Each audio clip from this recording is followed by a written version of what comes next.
Welcome inside the Daily Huddle here on Saturday Glory. Got a audio-only version today, on the road for a little bit of work. And I'm on the road as much as Michigan fans are moving the goalposts in this scandal, the cheating allegations, where, at first it was, that's not true, and then if it is true, it's not that big of a deal.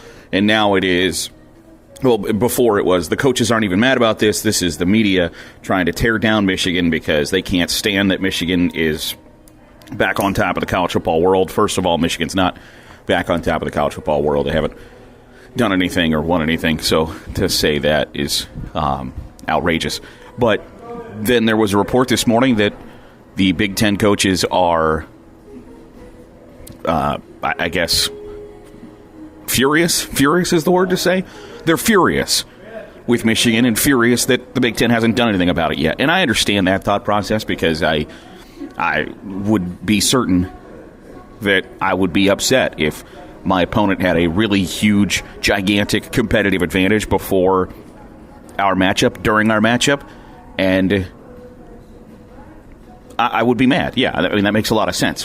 What I don't think makes a lot of sense is some of these coaches, reportedly during this phone call with the new Big Ten commissioner, had talked about basically how they knew that this was going on for 3 years and this isn't fair, it isn't right, Michigan got a competitive advantage, and the Big Ten needs to do something about it. And if that's true, you needed to do something about it. If you knew that Michigan was cheating and Michigan was doing things that were improper for, 3 years, don't you have a duty to do something, say something? And that's the problem with all of these coaches have these, really strong opinions on stuff, but they're all worried about being viewed as being a whiner or throwing themselves out there. Every coach will tell you, it's not fair what's happening in the transfer portal or whatever. And then when you're like, okay, well, name names of who's doing things incorrectly. I don't want to throw anybody under the bus. Well, then why are you even bringing it up?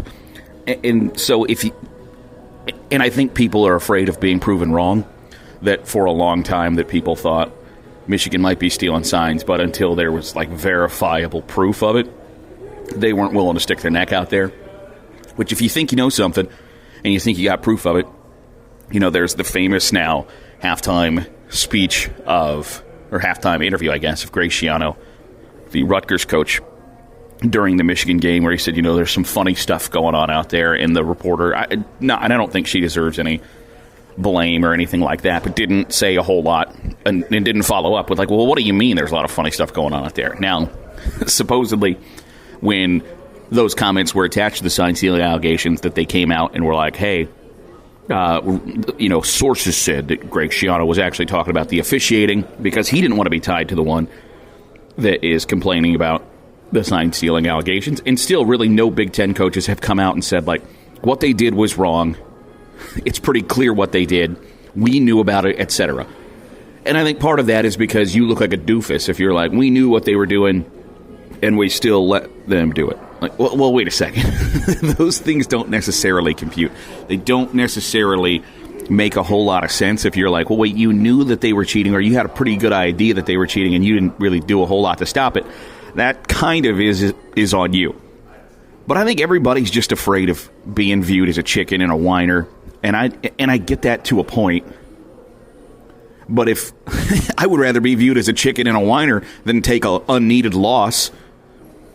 Now there's videos of, it certainly appears as if Jesse Minter, the Michigan defensive coordinator, literally asking Connor Stallions what is going to be the next play during the Ohio State-Michigan game last year, and he tells him, run right, and guess what? Ohio State ran the ball right. So if you think and you know that is happening, you have a duty not only to yourself, but your program, your players, your university, your fan base to say, hey, wait a second, this is happening, and this isn't right. Then you have a duty to do that and to say that. I don't think that's outrageous to think that if you think something of that level of impropriety is happening to where the integrity of the game is affected, how you sit there idly by and wait for somebody else to blow the whistle or wait for somebody else to figure out what is happening, I don't think is right. So I'm not going to sit here and say, Big Ten coaches only have themselves to blame, because I don't think that's true.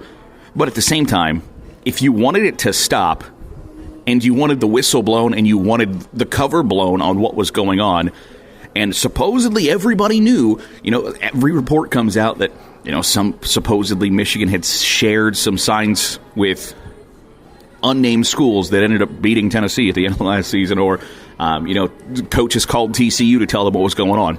If you had the foresight and the wherewithal to tell TCU, hey, this is going on and you need to be aware of it, how are you not prepared?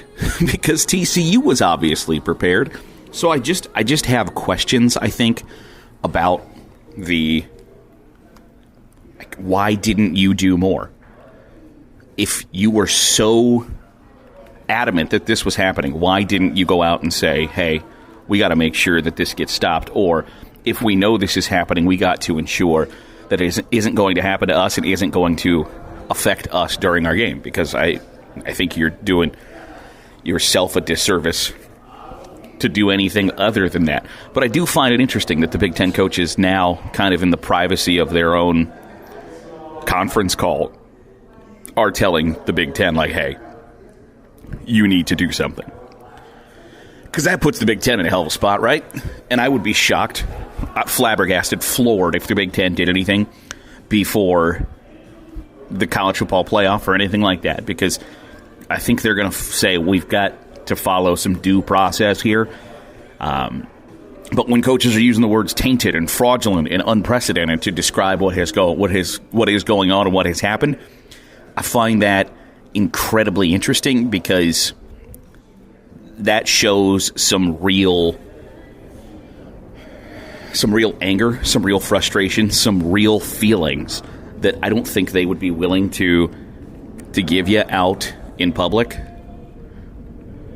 and really to even have the feelings and want those shared to the other 13 Big Ten coaches is super interesting to me.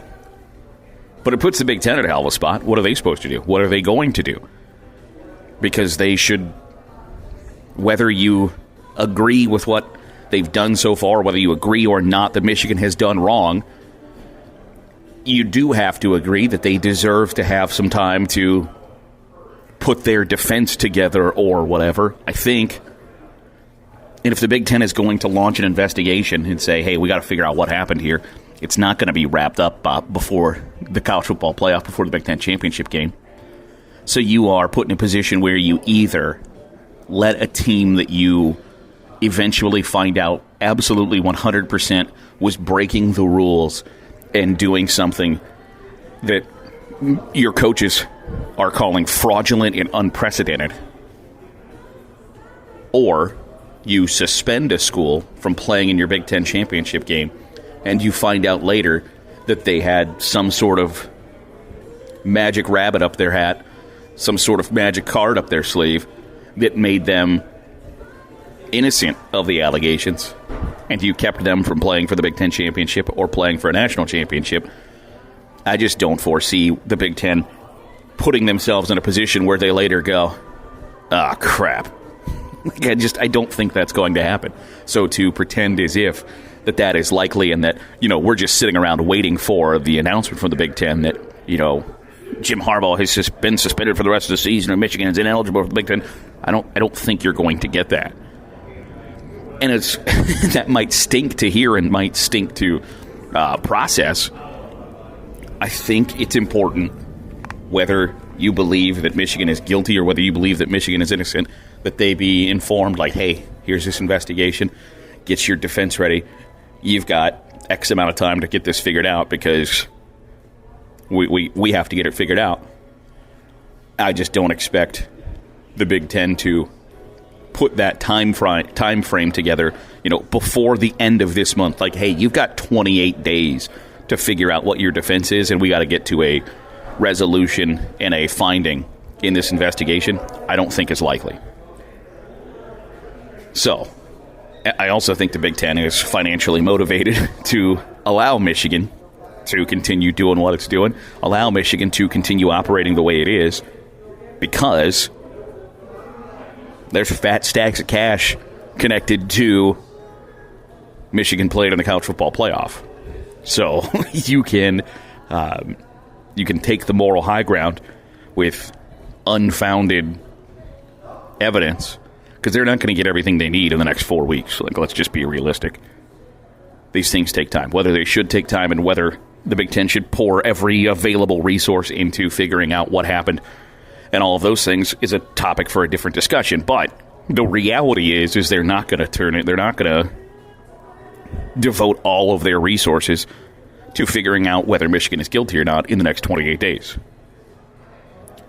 So, when you're not going to get to that resolution, there's no point in disqualifying them for the Big Ten championship game or disqualifying them for being a representative of the college football playoff. And actually, there's an incentive for the Big Ten to allow that still to happen, because that's still a lot of money and fat stacks of cash for the conference if Michigan makes the college football playoff. So, as much morally, ethically, whatever word you want to use, should the Big Ten do something about it? Yeah. But they literally are incentivized to not do anything about it. And I don't think that's the answer anybody wants to hear. Because once we've seen that, like, hey, there's a lot of evidence putting these two together. And I think Michigan, their defense is going to be, Connor Stallions was a low-level staffer that went rogue and was doing this on his own. Because I think the NCAA or Big Ten have to prove that Michigan was paying his expenses and for tickets and hotels and paying the people that were doing the sign stealing when he wasn't doing the sign stealing. I think you have to connect all of that with, like, football department money. And I imagine that that's going to be easier said than done. I just don't imagine that there's a paper trail needed to say, like, I think Michigan is free to accept any of the information that Connor Stallions went out and gathered on his own. As long as they weren't paying him, as long as he was doing it off the clock, as long as he was doing it, as a lone wolf or whatever, that's going to be their defense. Whether that sticks up or not, I don't know. But I think that's going to be what they point to, is say, hey, we weren't instructing him to do this. This was outside the scope of his job. What we had him doing was X, Y, Z, and he was doing A, B, C. And you're not going to be able to figure that out in the next 28 days. So, as much as you want, the whole grab your torch and pitchforks, I am in agreement with you, but the reality of the situation shows that's just not going to happen. And does that suck? Yes, absolutely, 100%. I hate it. But I have to live in the real world where I know that this isn't going to be resolved. But I do think it puts the Big Ten in a hell of a spot, because you got 13 schools, basically, who are pissed that this happened and that nothing was done about it. And then you're adding 4 more schools who are going to be wondering, like, well, do we have to worry about this continuing if you don't do anything about it? It's a horrendous spot for the Big Ten to be in. But I think they have, and it's not going to be popular, but you have to be fair. And you have to get it right.